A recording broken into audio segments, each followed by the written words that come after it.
Hi there, we're going to talk about strings, and I'm going to start out with a string X with a bizarre combination of upper and lowercase letters so that I can show you some of the string operations or string methods, like upper, where we change everything to uppercase, and lower, where we change everything to lowercase, and title, where we have the first letter of each word capitalized, like the title of a book. Now, when I said string operation or string method, to use an operation or a method that means the same thing, you'll need a string or a variable that has a string inside of it, like X, a period, and then the name of the string method that you're calling. Let's try a few more examples. So we could create another string called Y, and we're going to say a needle in a haystack for this string. And I'm going to call the find operation, and I'm going to look for the needle in the haystack, and it finds it in position 2. Remember, with strings as well as lists, we start our counting at 0. So this is 0, 1 is a space, and then 2 is the beginning of the word needle.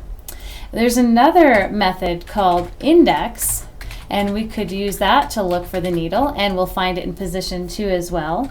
The big difference between find and index is that if it can't find something, find returns a -1, and index throws something called an exception, which we haven't talked about those in detail yet.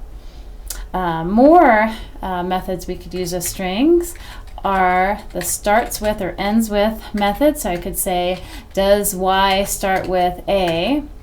Well, that's true. Does it start with the word the? That's false. Another thing you can do with strings is formatting of strings, and there's many ways to do that in Python. Let me show you just a few. So I'm going to start with using positional parameters to format a string. I'll start with a string, and I'll have these strange little placeholders in curly braces with a number and a placeholder. So I'm going to start out with 0 in curly braces, and then likes 1 in curly braces. And then I'm going to call the format method. And the parameters that I'm going to pass into this method are strings that will be put in the position of 0 and 1. So I could say something like Kim likes cake, and it'll plug in Kim for the 0 in curly braces and cake for the 1 in curly braces. And I could call that same method and decide to put something else in there. So let's say maybe Tim likes cookies. So we plug that in the string. Another way to handle this is, instead of numbers for the positions, you could have names. So I'll just do P for person, likes F for food, or maybe I'll just, instead of being lazy, type out the word food. And then I could say the person is Tim, and the food that he likes is cookies. And if I'm using these named parameters, then I could actually change the order here, and I could put the food first and the person second, and it knows which one to plug in first. It knows that the person is supposed to be in this first position, and the food's going to be in the second position. Well, let's try a more complicated example. So you might have noticed before, when you're printing like an answer to a math problem, sometimes you're getting a lot more than you want as the result. So if 1 divided by 3, you get a whole lot of decimal places.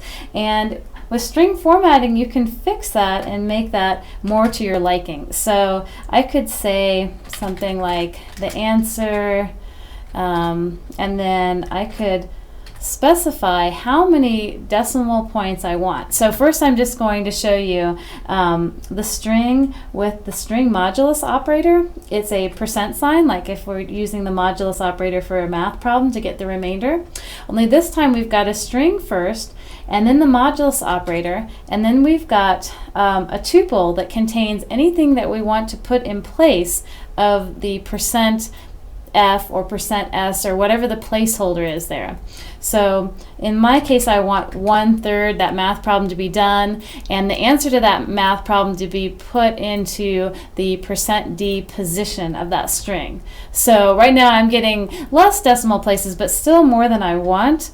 So if I want to specify I want exactly 2 decimal places to show up, I can do that with a 0.2, and voila. And if I change my mind and I want 3 decimal places, voila.